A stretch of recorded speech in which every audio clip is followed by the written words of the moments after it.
Dunia telah berubah.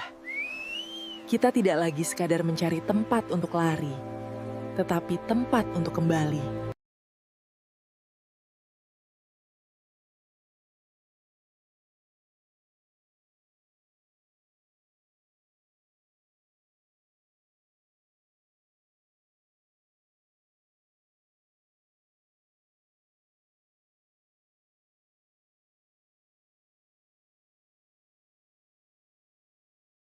Selamat pagi, siang, Bapak dan Ibu sekalian. Hari ini, kita akan memetakan masa depan pariwisata premium dan berkelanjutan di Sumba Timur.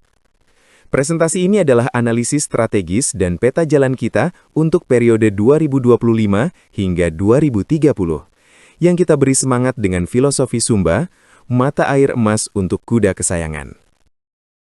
Sumba Timur telah tiba di panggung dunia. Pengakuan global terhadap keindahan Sumba kini semakin kuat. CNN Travel menyebut Sumba salah satu pulau terindah di dunia. Dan Time Out bahkan menobatkannya sebagai destinasi wisata terbaik di Asia untuk tahun 2025. Kebangkitan ini didorong oleh pergeseran global, di mana wisatawan mencari pengalaman yang otentik, alam liar, dan budaya mendalam. Namun, kita menghadapi sebuah paradoks besar. Kekuatan terbesar Sumba Timur justru adalah sumber kerapuhannya. Di satu sisi neraca, kita punya alam spektakuler, budaya megalitikum yang hidup, dan tenun ikat bernilai tinggi. Di sisi lain, kita menghadapi ancaman degradasi lingkungan, komodifikasi budaya yang berlebihan, dan krisis regenerasi pengrajin. Strategi kita ke depan bukanlah semata-mata promosi, melainkan seni menyeimbangkan neraca ini secara sadar. Mari kita lihat lebih detail. Aset alam kita, seperti Savana Wairinding dan Ngarai Tanggedu, adalah ikon visual global dan memiliki potensi besar untuk wellness tourism. Namun, tanah savana yang rapuh berisiko erosi karena peningkatan lalu lintas kendaraan. Begitu pula air terjun Tanggedu. Keindahannya yang dilindungi oleh akses yang sulit menjadi rentan terhadap polusi seiring membaiknya infrastruktur. Di sisi budaya, Kampung Adat Prailiu dan Rende adalah museum hidup kosmologi Marapu. Tenun ikat adalah pilar ekonomi, menyerap ribuan tenaga kerja. Ini membuka peluang besar untuk wisata minat khusus dan produk ekspor bernilai tinggi. Namun ancamannya nyata. Risiko desakralisasi ruang adat, komodifikasi ritual sakral seperti pasola, dan terancamnya regenerasi penenun muda. Aset terbaik sekalipun tidak dapat dikapitalisasi secara berkelanjutan tanpa fondasi yang kokoh. Saat ini, kita menghadapi 3 hambatan kritis: konektivitas dan aksesibilitas, gerbang masuk yang mahal dan tantangan last mile, utilitas dasar kritis, darurat air bersih dan sampah, kapasitas sumber daya manusia atau SDM, kesenjangan keterampilan yang menghambat kualitas layanan. Mari bahas konektivitas. Biaya tiket pesawat yang tinggi menjadi penghalang bagi pasar domestik massal. Namun, ini juga berfungsi sebagai filter kualitas, secara tidak langsung menyeleksi segmen pasar middle up dengan daya beli lebih tinggi, yang sejalan dengan visi kita. Tantangan terbesarnya adalah akses darat ke destinasi kunci seperti Tanggedu dan Tarimbang yang masih membutuhkan kendaraan khusus dan menambah biaya wisatawan. Krisis tak terlihat mengancam keberlanjutan kita. Krisis air. Sumba memiliki tantangan hidrologis yang serius. Industri perhotelan berisiko menciptakan konflik sosial jika tidak mengelola konsumsi air secara mandiri dan efisien, misalnya melalui desalinasi atau rainwater harvesting. Darurat sampah. Peningkatan wisatawan berbanding lurus dengan volume sampah. Sistem pengelolaan terpadu di tingkat kabupaten masih belum memadai. Kesenjangan keterampilan adalah hambatan terbesar dalam memberikan layanan pariwisata berkualitas. Wakil Bupati Sumba Timur telah menegaskan bahwa kita harus mempersiapkan SDM lokal agar posisi strategis di industri tidak didominasi oleh tenaga kerja luar dalam 5-10 tahun ke depan. Kebutuhan mendesak kita adalah perluasan program vokasi, TVET, yang fokus pada manajemen perhotelan, bahasa Inggris, dan pemandu wisata bersertifikat. Kita berada di persimpangan jalan strategis.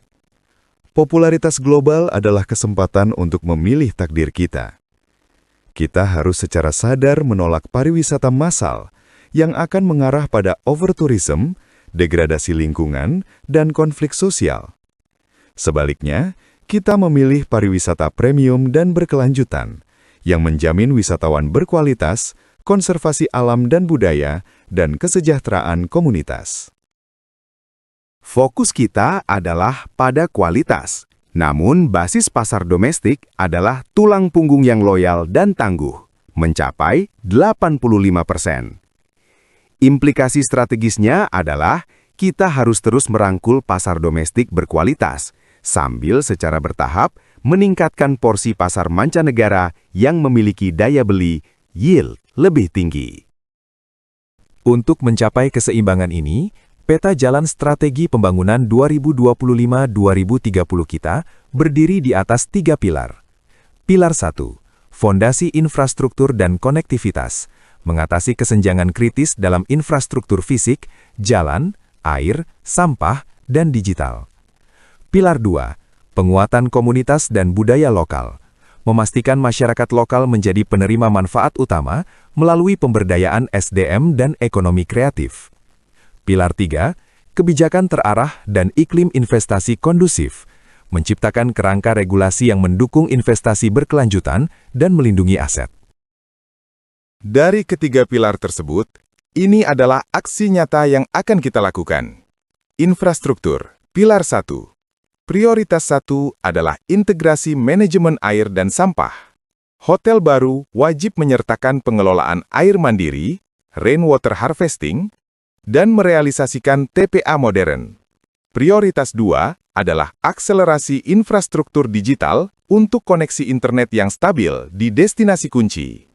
Komunitas dan budaya, pilar 2. Prioritas 1 adalah pemberdayaan ekonomi tenun ikat melalui koperasi dan sertifikasi indikasi geografis. Prioritas 2 adalah diversifikasi pengalaman wisata, mengembangkan paket di luar musim puncak, pasola, seperti trekking savana di musim hujan dan astroturism di musim kemarau. Pilar 3 membutuhkan sinergi kuat antara pemerintah dan swasta. Arah kebijakan pemerintah menerapkan zonasi RIPDA secara konsisten untuk mencegah konsentrasi berlebihan dan memperluas program pelatihan vokasi TFVET secara masif untuk menyiapkan SDM. Sinyal iklim investasi, kehadiran investor institusional seperti MYZE Hotel oleh Artotel Group menandakan kepercayaan pasar. Kita akan mendorong model kemitraan sewa lahan jangka panjang untuk mitigasi risiko konflik agraria. Sumba berdiri di persimpangan sejarah. Keberhasilan kita tidak diukur dari jumlah wisatawan, tetapi dari seberapa besar pariwisata mampu meningkatkan kesejahteraan masyarakat lokal tanpa mengorbankan integritas lingkungan dan nilai luhur marapu. Mari kita bersama-sama menjaga dan mengelola Matawai Amahu Padanjarahamu, mata air emas ini, untuk terus menghidupi generasi mendatang. Terima kasih. Kami terbuka untuk diskusi dan kolaborasi.